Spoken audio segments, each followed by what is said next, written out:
हम सभी के पास एक शरीर है। दिन भर में जितना हम इस शरीर का उपयोग अपने दैनिक कामों को करने के लिए करते हैं, इसके लिए यह आवश्यक है कि उतना ही पर्याप्त और गहरी नींद ले सकें, जिससे कि हमारे शरीर का अच्छे से रिकवरी हो सके और अगले दिन हम अपने आप को उतना ही ताकतवर और ऊर्जावान महसूस करें।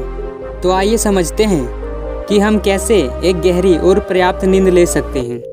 इस बौद्ध कहानी के माध्यम से एक समय की बात है, एक बड़े से गांव के बाहर एक बौद्ध भिक्षुक अपनी कुटिया बनाकर रहा करते थे। बौद्ध भिक्षुक बहुत ही बड़े ध्यानी और बुद्धिमान व्यक्ति थे। आए दिन उसके आश्रम में हर रोज कोई न कोई अपनी समस्या लेकर आते रहता था, या हर रोज जब वो उस गांव में भिक्षा मांगने के लिए जाते तो अक्सर कोई न कोई उनसे अपनी समस्या का समाधान पूछता, और बौद्ध भिक्षुक भी बहुत ही आसानी और बुद्धिमानी के साथ लोगों को उनकी समस्या का समाधान सुझा देते। उसी गांव में लक्ष्मण नाम का एक व्यक्ति रहता था।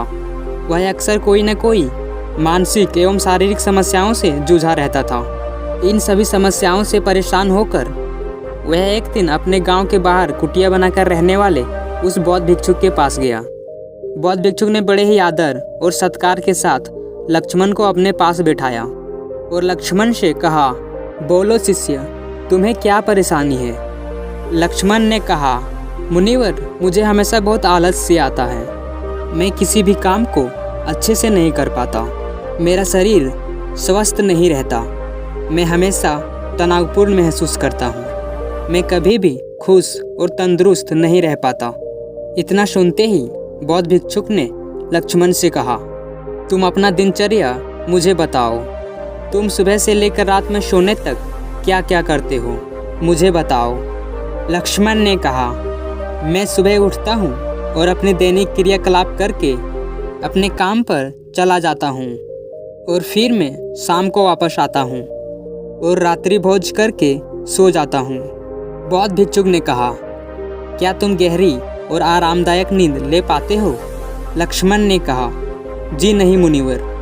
दिन भर की कामकाज का बोझ और फिर अगले दिन सुबह की कामकाज का बोझ, इसके अलावा और भी बहुत से विचार बिस्तर पर जाते ही सताने लगता है, जिसकी वजह से मैं एक गहरी और पर्याप्त नींद नहीं ले पाता। बौद्ध भिक्षुक ने कहा, तुम्हारे सभी समस्याओं का जड़ एक ही चीज़ है, वो यह है कि तुम एक गहरी और पर्याप्त नींद नहीं ले पाते। लक्ष्मण ने कहा, जी मुनिवर, मैं बहुत प्रयास करता हूँ कि एक गहरी और पर्याप्त नींद ले सकूं, पर बिस्तर पर जाने के बाद ही मेरे अचेतन मन में विचारों का पहाड़ टूट पड़ता है और मैं उससे बच ही नहीं पाता। क्या आप मुझे कुछ ऐसे तरीके बता सकते हैं जिससे कि मैं एक गहरी और पर्याप्त नींद ले सकूं? बौद्ध भिक्षुक ने कहा, पहले तुम ये समझो कि रात में बिस्तर पर जाने के बाद ही विचारों का पहाड़ तुम पर क्यों टूट पड़ता है? लक्ष्मण ने कहा, जी मुनिवर, बताइए। बौद्ध भिक्षुक ने कहा, तुम दिन भर किसी न किसी काम में उलझे रहते हो, या अपने दोस्तों और आसपास के वातावरण को देखते रहते हो, जिसके वजह से तुम्हारा मन भटकते रहता है। पर जब तुम सोने के लिए जाते हो तो तुम्हारा मन बिल्कुल शांत और अकेला रहता है, जिसकी वजह से तुम्हारे दिन भर की क्रियाकलाप तुम्हारे दिमाग में घूमने लगता है और तुम्हारे द्वारा की गई बेकार के कामों और समय की बर्बादी को लेकर भविष्य में होने वाले उनके परिणामों के बारे में सोचते रहता है, जिससे तुम्हारा दिमाग शांत नहीं रह पाता और तुम एक पर्याप्त और गहरी नींद नहीं ले पाते।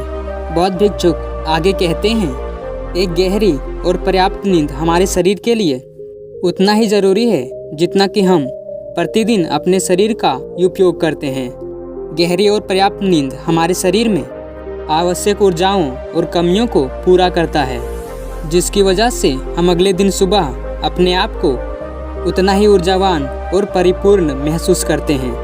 अगर तुम आज रात अच्छे से नहीं सो पाते तो तुम्हारा कल का पूरा दिन आलस्य और थकान से गुजरेगा और तुम्हारा किसी भी काम में मन नहीं लगेगा। तुम खुद को चिड़चिड़ा महसूस करोगे। लक्ष्मण ने कहा, जी मुनिवर, ऐसा तो मैंने कई बार महसूस किया है।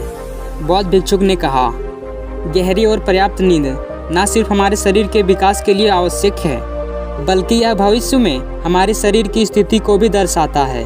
इसलिए पर्याप्त और गहरी नींद हमारे शरीर के लिए बहुत ही लाभकारी है। मैं तुम्हें 5 तरीके बता रहा हूँ जिसकी सहायता से तुम एक गहरी और पर्याप्त नींद ले सकते हो। बस तुम इन बातों को ध्यान से सुनना। लक्ष्मण ने कहा, जी मुनिवर, बताइए वो कौन सी ऐसी 5 तरीके हैं जिसकी सहायता से मैं एक गहरी और पर्याप्त नींद ले सकता हूँ। बौद्ध भिक्षुक ने कहा, तुम एक अनुशासन भरा जीवन जियो। तुम एक निश्चित दिनचर्या का पालन करो। तुम आज रात को ही कल की पूरा रूपरेखा तैयार कर लो और अगले दिन अपने बनाए गए रूपरेखा के अनुसार ही अपने सभी कार्यों को अंजाम दो और रात हो जाने पर उस रूपरेखा की समीक्षा करो और ऐसे ही लगातार प्रतिदिन करते रहो। इससे तुम्हारे दिमाग में दिन की कोई तनाव नहीं रहेगा और तुम रात में गहरी और सुकून भरी नींद ले पाओगे और तुम ये सोचने में समय बर्बाद किए बिना कि मुझे क्या करना है, अपने द्वारा बनाई गई दिनचर्या में लग जाओगे और अपने कार्य को अच्छे से कर पाओगे। बौद्ध भिक्षुक आगे कहते हैं, अनुशासन ना तुम्हें एक पर्याप्त और गहरी नींद ही दिलाएगा बल्कि ये तुम्हें औरों से और भी ज़्यादा सफल बनाएगा। बौद्ध भिक्षुक लक्ष्मण को दूसरी बात बताते हुए कहते हैं, तुम्हें रात्रि भोज करने के तुरंत बाद ही नहीं सोना है। अक्सर लोग रात्रि भोजन में अत्यधिक भोजन ग्रहण कर लेते हैं और तुरंत बाद ही सोने के लिए चले जाते हैं, जो एक बहुत ही बुरी आदत है। इससे न सिर्फ वह अपने शरीर को ही नुकसान पहुंचाते हैं बल्कि अपने नींद को भी खराब कर लेते हैं। तुम्हें रात्रि का भोजन अल्पाहारी भोजन करना है और खाने के बाद 15 से 20 मिनट स्वच्छ वातावरण में टहलना है, जिससे तुम जैसे ही बिस्तर पर जाओगे एक गहरी और आरामदायक नींद आएगी और तुम पर्याप्त नींद ले पाओगे और तुम्हारे शरीर का अच्छे से रिकवरी हो पाएगा। बौद्ध भिक्षुक आगे कहते हैं, खाने के बाद तुरंत सोने से खाना अच्छे से नहीं पचता, जिसकी वजह से वजन बढ़ना और पाचन से जुड़ी परेशानियां जैसे कि सीने में जलन, गैस, एसिडिटी, ब्लोटिंग की समस्या होने लगती है। होने वाले कई सारे बीमारियों का कारण हमारे द्वारा ग्रहण की गई भोजन के कारण ही होता है।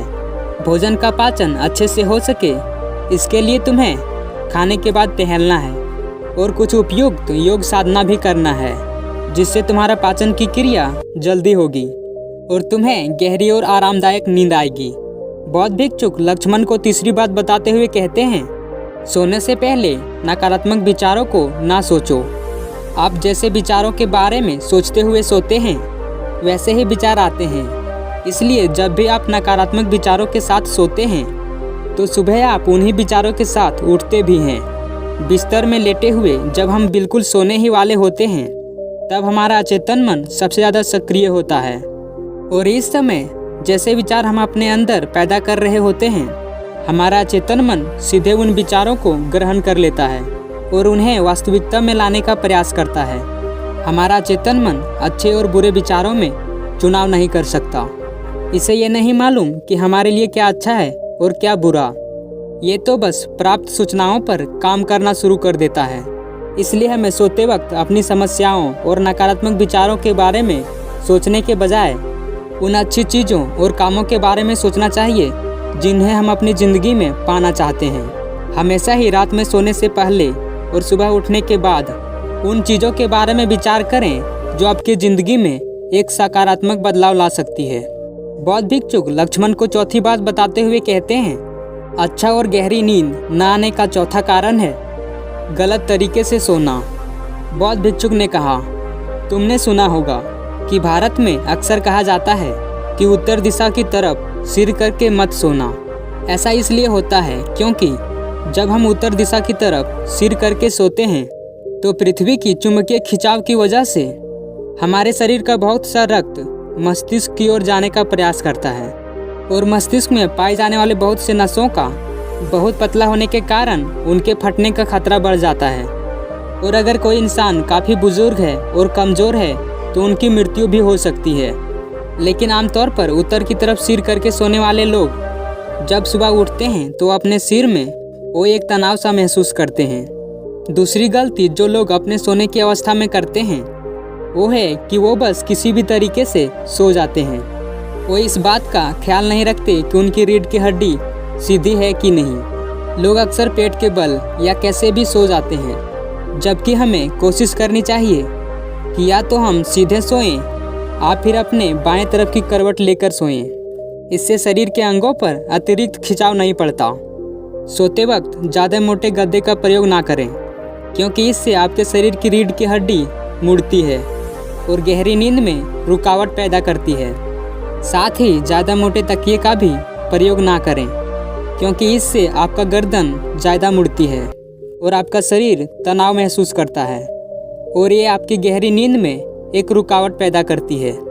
बौद्ध भिक्षुक लक्ष्मण को 5वीं बात बताते हुए कहते हैं, देर रात तक जागने और आसानी से नींद न आने का 5वां कारण है बिस्तर पर सोने के अलावा भी अन्य काम करना। जैसे कि बहुत से लोगों की आदत होती है कि वो बिस्तर पर ही खाना खा लेते हैं, बिस्तर पर ही पढ़ाई करने बैठ जाते हैं और ऐसे ही बहुत से काम वो अपने शयन कक्ष में ही करते हैं। शयन कक्ष का अर्थ ये होता है कि सोने की जगह, लेकिन लोग इसे अपने अन्य कामों के लिए भी प्रयोग करते हैं, जिससे हमारे मस्तिष्क में शयन कक्ष का एक निश्चित अर्थ नहीं रह जाता। तो हमारा मन पूर्ण रूप से इस बात को स्वीकार नहीं कर पाता कि हमें अब सोना है, क्योंकि आपने इसके उसी जगह पर अन्य कामों को भी करने का आदत डाल दी है। दोस्तों, अगर आज के समय के अनुसार बात करें तो हम फ़ोन भी बिस्तर पर लेटकर ही चलाते हैं, ऑफिस का काम भी बिस्तर पर ही करते हैं, चाहे मूवी देखना हो, खाना खाना हो, वीडियो गेम खेलना हो या गप्पे मारना हो। आजकल लोग अपना अधिकतर समय बिस्तर पर यूं ही लेटे लेटे गुजार देते हैं, जिसकी वजह से बिस्तर अब हमारे मन में एक सोने की जगह नहीं रही। और ये एक बड़ा कारण है कि जब हम सोने के लिए जाते हैं तो हमें नींद नहीं आती है। बौद्ध भिक्षुक ने आगे कहा, बौद्ध आश्रमों में एक भिक्षुक सोकर उठते ही अपने बिस्तर का त्याग कर देता है। वो फिर रात में दोबारा सोने के वक्त ही बिस्तर पर जाता है, जिससे उसके मस्तिष्क को पता है कि बिस्तर में आने का अर्थ है कि गहरी निंद्रा में जाना, और वे एक गहरी और आरामदायक नींद ले पाते हैं। दोस्तों, इसके अलावा आज के समय में बात करें तो हम सोने से पहले घंटों तक डिजिटल स्क्रीन जैसे कि मोबाइल स्क्रीन, टेलीविज़न स्क्रीन आदि देखते रहते हैं, जिसकी वजह से इसका हमारे अचेतन मन पर बुरा असर पड़ता है और सोने के बाद कई घंटों तक हमारे मस्तिष्क में ये सारी बातें चलती रहती है और हम एक अच्छी और गहरी नींद नहीं ले पाते। ये सारी बातें कहकर बौद्ध भिक्षुक मौन की अवस्था में चले गए। लक्ष्मण ने बौद्ध भिक्षुक को उनके इस सीख के लिए धन्यवाद कहा और वहाँ से चला गया।